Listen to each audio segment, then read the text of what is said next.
우리 성도님들은 나라는 단어와 우리라는 단어 중에 어떤 단어가 좀 더 좋으십니까? 어떤 분들은 우리라는 단어가 좋다. 그런데 어떤 분은 나라는 단어가 더 좋다라고 생각하시겠지만 각각 다르긴 해요. 그렇지만 우리 그리스도인들은 나라는 그 단어보다도 우리라는 좀 공동체를 지향하는 이 단어를 더 좋아하셨으면 좋겠고 이 단어를 더 많이 사용하셨으면 좋겠습니다. 우리 성도님들은 주님의 제자들이죠. 그렇게 불러도 다르지 않죠. 그런데 주님의 제자라는 이 표식, 이것이 무엇입니까? 라고 묻는다면 우리 성도님들은 뭐라고 답을 하실까요? 센스가 있으십니다. 정답을 한 번에 말씀하시네요. 어떤 분들은 내가 주님의 제자라는 것은 하나님의 그 능력을, 그 기적을 베푸는 것, 나타내는 것이라고 좀 말하는 분도 있을 거고, 또 하나님의 말씀을 아는 그러한 지식이 많기 때문에 주님의 제자라고 할 수 있다라고 말하고 싶은 사람도 있을 겁니다. 아니면 주님의 제자로서 나는 되게 흠없고 좀 깨끗하고 거룩하게 살아가는 그 도덕성 때문에 주님의 제자다라고 말하는 분도 있을 거고, 어떤 분들은 은사를 많이 받은 것, 그것으로 이야기하실 분도 있을 거예요. 그런데 이 부분에 대해서 예수님은 이야기하지 않고 우리 성도님들이 대답하신 사랑, 그것이 바로 주님의 제자다라고 답을 내놓았어요. 김충성 목사님께서 자주 했던 말, 설교를 여기서 마쳐도 솔직히 됩니다. 그렇지만 우리가 좀 본문의 말씀을 통해서 사랑의 기준이 바뀌었는데 그 기준이 무엇으로 바뀌었는지 한번 살펴보고 또 우리가 은혜를 나눴으면 좋겠습니다. 34절 말씀을 보면은 어떤 단어로 시작하냐면 새 계명이라는 단어로 시작합니다. 이미 구약에서 레위기 19장에 보면은 이 사랑과 관련된 계명이 있거든요. 레위기 19장 18절에 이렇게 기록이 되어 있습니다. 내 이웃 사랑하기를 내 자신과 같이 사랑하라 라고 그렇게 분명히 기록이 되어 있고, 예수님께서도 이 부분에 대해서 율법의 핵심으로 직접 인용하기도 하셨습니다. 그렇다면 서로 사랑하라 라는 이 계명이 왜 새로울까? 그 부분을 한번 확인을 해보겠습니다. 새롭다라는 단어를 크게 두 가지로 좀 설명할 수 있을 것 같아요. 첫 번째는 시간적으로 최근에 생긴 것, 그것을 우리가 어떤 음식점이 새롭게 최근에 생겼으면 뭐라고 얘기합니까? 새롭게 생긴 음식점이라고 이야기를 하잖아요. 뻔한 이야기를 제가 길게 하니까 좀 당황스러워 하시네요. 그리고 두 번째는 질적으로 전혀 다른 것을 의미합니다.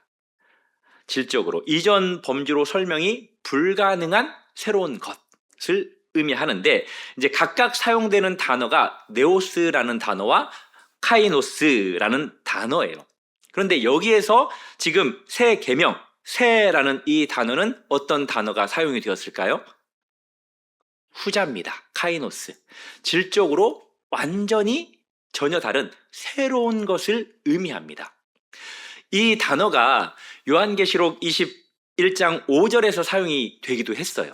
요한계시록 21장 5절에 보면은 보라 내가 만물을 새롭게 하노라, 새롭게 한다라고 하셨을 때 바로 이 카이노스라는 단어가 사용이 되었습니다. 그러니까 종말론적으로 또 창조적으로 새로운 것을 의미하는 거예요.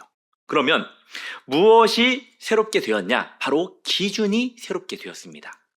구약에서 레위기 19장에서 분명히 이 계명이 있다고 그랬죠. 이웃을 사랑하되 무엇과 같이 사랑하라고요? 내 자신과 같이 사랑하라. 구약에서의 그 기준은 결국 자신입니다. 자기애예요. 자기애.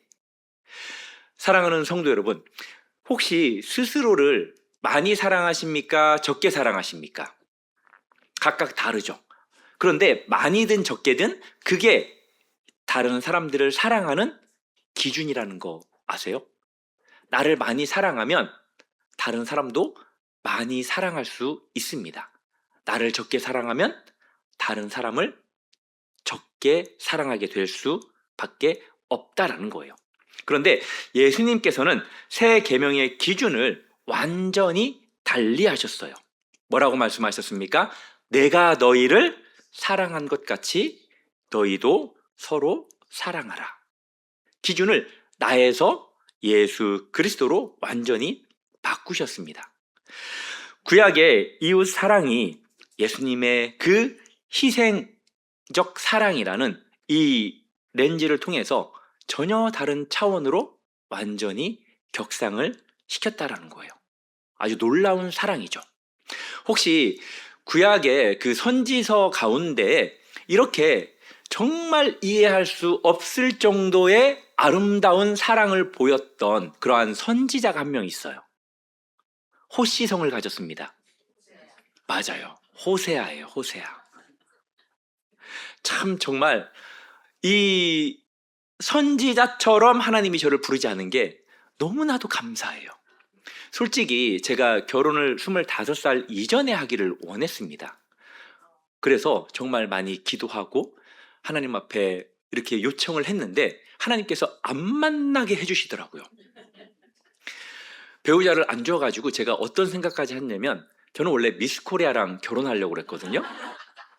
그런데 이 미스 코리아랑 결혼하려고 했는데 그걸 생각을 내려놓게 되더라고요. 그래가지고 미스 베트남 아니면 미스 캄보디아, 그래서 우크라이나, 러시아, 그때는 전혀 그런 분들 없었거든요. 아무튼 이제 그런 생각까지도 갖게 되었다라는 건데, 이제 이 호세아 선지자, 정말로 하나님께서 사랑하는 선지자죠.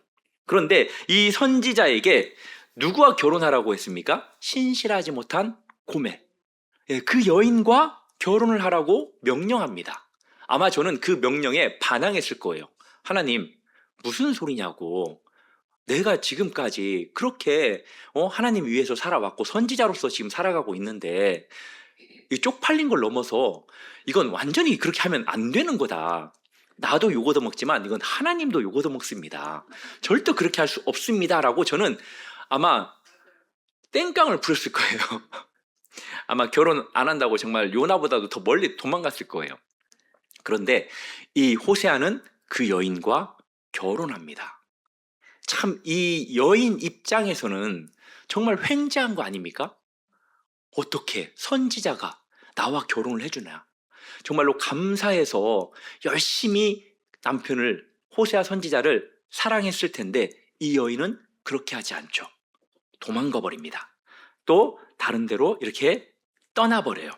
그런데도 하나님은 호세아에게 명령하죠. 아마 호세아는 어쩌면 좋아하지 않았을까 싶기도 해요.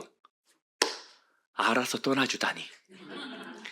근데 하나님이 호세아 3장 1절에 보면은 이렇게 이야기를 하죠. 우리 같이 한번 읽어보겠습니다. 시작. 여호와께서 내게 이르시되 이스라엘 자손이 다른 신을 섬기고 먹고도 과자를 즐길지라도 여호와가 그들을 사랑하나니 너는 또 가서 타인의 사랑을 받아 음녀가 된 그 여자를 사랑하라 하시니로. 아멘. 하나님께서는 당신이 선택한 이스라엘 백성들을 징그럽게 사랑했습니다. 하나님이 아닌 다른 우상들을 섬기는 그 모습을 보면서도 하나님은 그 이스라엘 백성들을 사랑했어요. 내가 그들을 사랑하는 것처럼 호세아 너도 그 여인을, 고멜을 다시 돌아오게끔 해서 찾아와서 사랑해라 라고 그렇게 명령합니다. 그 하나님의 명령에 호세아가 순종하죠. 은 15개와 보리 한 호멜 반을 가지고 값을 지불하고 그 여인을 다시 사옵니다. 사랑의 기준이 무엇입니까? 그 여인의 자격에 있습니까? 아니죠. 사랑하는 자의 그 신실함, 호세아 선지자의 신실함, 즉 하나님의 그 신실함, 언약적인 그 헤세드, 그것이 바로 사랑의 근거가 된다라는 거죠. 그러니까 참된 사랑은 상대의 자격에서 나오는 것이 아니라 사랑하는 이의 신실한 선택에서 흘러나온다라는 거예요. 우리가 왜 자녀들을 사랑합니까? 자녀들이 사랑할 만합니까? 얼마나 말을 안 듣습니까? 정말로 외계인과도 약간 유사한 그러한 자녀들, 우리가 얼마나 사랑합니까? 예, 저도 아이들의 그 모습을 보면 왜 사랑스러운지 모르겠어요. 외계인 같은 생각이 들면서도 너무나 사랑스럽잖아요. 바로 그게 사랑의 기준이 그 자녀들에게 있는 것이 아니라 우리들에게 있는 것 아닙니까? 이 사건을, 이 상황을 구약에서부터 이미 하나님은 보여주고 계셨습니다. 오늘 본문을 보면은 이 계명이 주어진 상황을 보면은 30절에 그 바로 직전에 유다가 나가죠. 30절을 보면은 유다가 그 조각을 받고 곧 나가니 밤이러라. 배신과 어둠이 들이는 그 순간 예수님께서 이 계명을 주셨습니다. 자신은 며칠 후면, 아니 얼마 후면 배신을 당하고 십자가에 달릴 것을 아시면서도 그 죽음 앞에서 남기신 마지막 유언이 바로 서로 사랑하라 라는 거예요. 이 계명의 새로움이 계명 자체가 새로 생겨서가 아닙니다. 예수 그리스도께서 자신의 죽음으로 이 계명을 전혀 새로운 차원 위에 세우셨기 때문이에요. 그래서 사랑의 기준은 뭐냐? 십자가입니다. 십자가. 우리가 누군가를 좀 사랑하기 어렵다, 좀 미워하는 생각이 든다, 그때는 무조건 십자가를 생각하십시오. 십자가. 예수님이 어떻게 나를 사랑하셨는지 그것 생각하면서 우리가 노력을 해야 된다라는 거예요. 그래서 이제 그 사랑의 기준은 내가 아니라 한 차원 더 높여서 십자가에 그 기준을 두시기를 바랍니다. 우리의 사랑은 내가 하고 싶은 만큼만 하는 게 우리의 사랑이에요. 그런데 예수님의 그 십자가의 사랑은 우리가 할 수 없는 것까지도 사랑하게 만든다는 거예요. 믿으십니까? 사랑하는 성도 여러분, 이 종을 그렇게 생각해 주시기를 바랍니다. 때로는 미웁고 때로는 조금 아쉬울 때 우리 성도님들은 이 목사를 딱 생각하시면서 그 앞에다가 십자가를 두어두시기를 바랍니다. 사랑하는 성도 여러분, 우리가 사랑하는 것은 하나님께로부터, 예수님께로부터 이미 받은 그 사랑, 그 은혜를 가지고 우리가 그 사랑을 재현해야 한다라는 거예요. 오늘 이 34절에서 또 중요한 단어가 하나 있는데 가치라는 단어입니다. 가치. 이제 가치라는 것이 좀 뭐 A와 B를 비교하는 이제 단순한 그것을 의미하는 것이 아니에요. 여기서 가치라는 이 단어는 카도스라는 단어인데 어떤 의미가 있냐면 무엇으로부터 흘러나오는 방식으로 라는 의미를 가지고 있어요. 무엇으로부터 흘러나오는 방식으로. 그러니까 이 34절을 조금 다시 읽으면 이렇습니다. 내가 너희를 사랑한 것을 기준으로, 예수님께서 우리를 사랑하신 그 기준으로 내 사랑에서 흘러나오는 방식으로 너희도 서로 사랑하라는 거예요. 우리가 누군가를 사랑할 때 그렇게 예수님으로부터 흘러나오는 그 방식, 십자가에 죽기까지 보여주신 그 방식으로 우리가 사랑하라라는 거예요. 그래서 모델이기도 하지만 예수님은 사랑의 원천입니다. 원천. 믿으십니까? 그렇다면 예수님이 어떻게 우리를 사랑하셨습니까? 이제 13장을 펼치면 이제 그 장면이 나오는데 저녁 식사 중에 예수님께서 일어나서 겉옷을 허리에 두르시고 수건을 허리에 두르시고 제자들의 발을 씻기시는 그 모습으로 드러납니다. 당시 발을 씻는 것은 이방인 종들이 하던 아주 수치스러운 비천한 그러한 섬김이었어요. 예수님은 어떤 분이십니까? 온 만물의 주인이십니다. 온 우주의 주가 되시는 분이십니다. 그 예수님께서 배신할 그 마음을 이미 품고 있는 그 유다의 발까지 씻어주는 그 모습, 그 사랑, 그것을 우리가 기억해야 한다라는 거예요. 내가 너희를 사랑한 것 같이 바로 예수님께서 보여주신 사랑이 그 사랑이에요. 우리는 되게 감정으로만 사랑합니다. 상대방이 나한테 맛있는 것을 사줬을 때 어떤 마음이 생겨요? 사랑스러운 마음이 생기죠. 무엇인가를 또 줬을 때, 나를 웃게 해줬을 때, 같이 무엇인가를 즐겁게 했을 때 되게 사랑스러워요. 그렇지만 그 감정이 식어버리면 우리의 사랑도 같이 식는 경우가 참 많이 있습니다. 그런데 우리는 이렇게 의지적인 사랑을 하는데 예수님의 사랑은 이런 의지와 상관없는 사랑이에요. 예수님의 사랑은 뭐냐? 선택의 사랑이에요. 한번 사랑하기로 선택했으면 예수님께서는 어떻게 사랑하냐? 끝까지 사랑합니다. 우리 옆에 분 보시면서 한번 이렇게 이야기해 줬으면 좋겠어요. 하나님이 당신을 끝까지 사랑하실 거예요.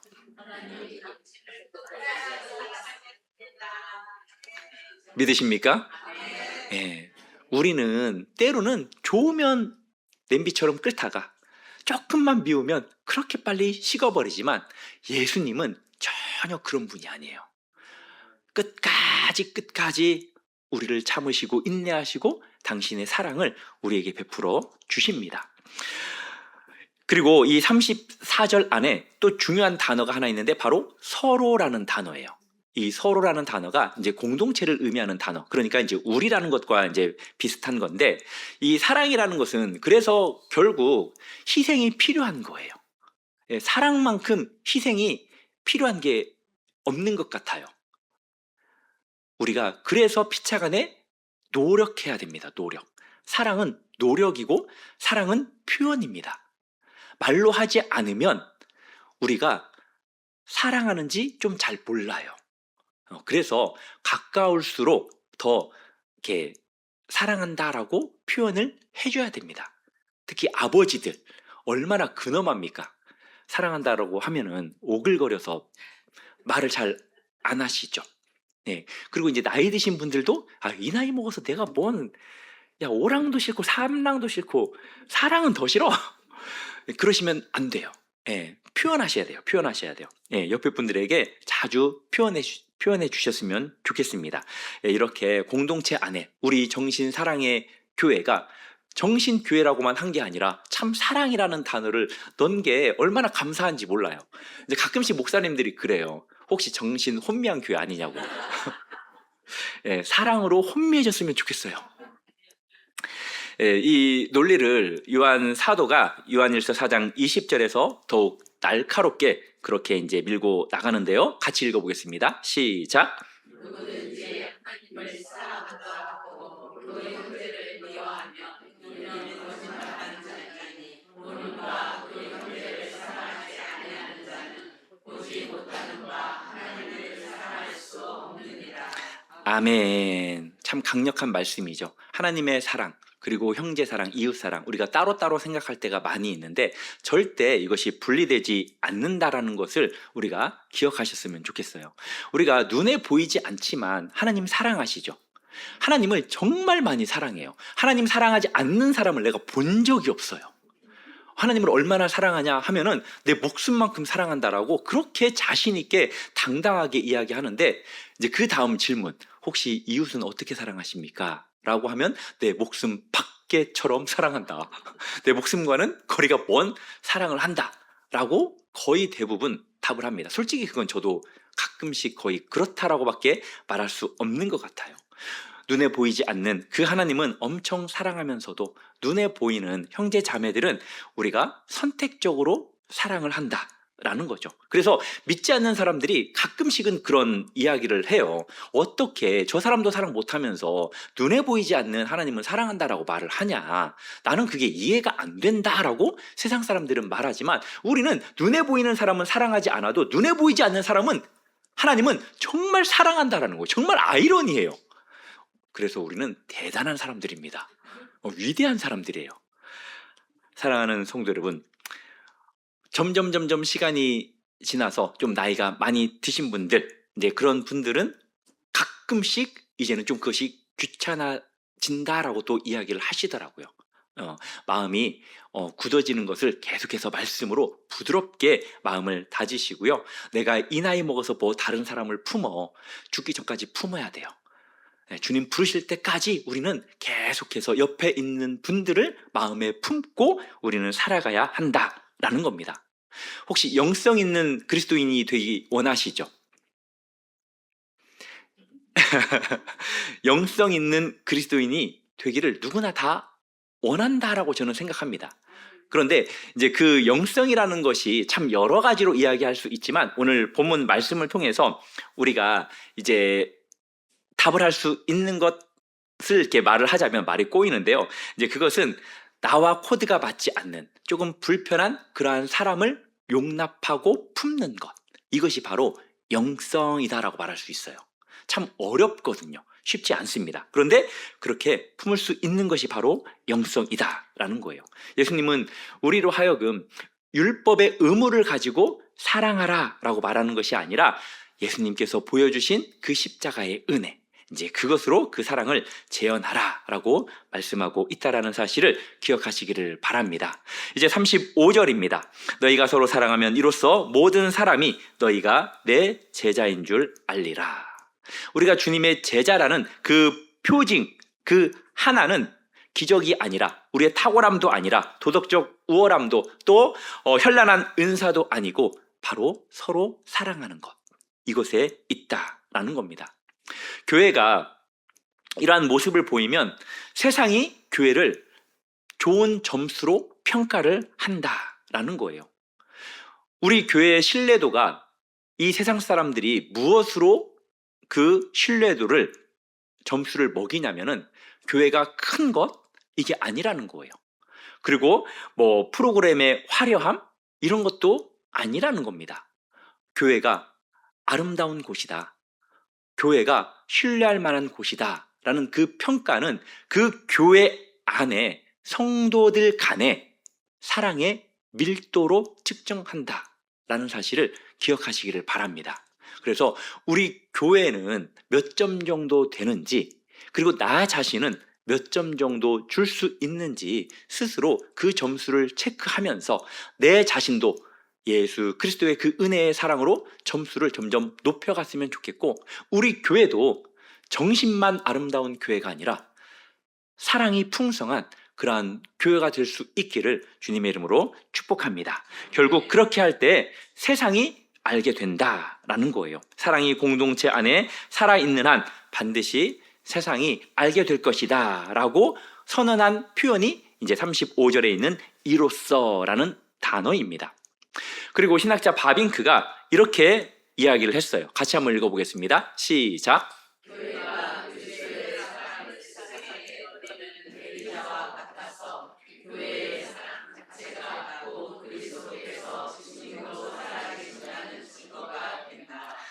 아멘.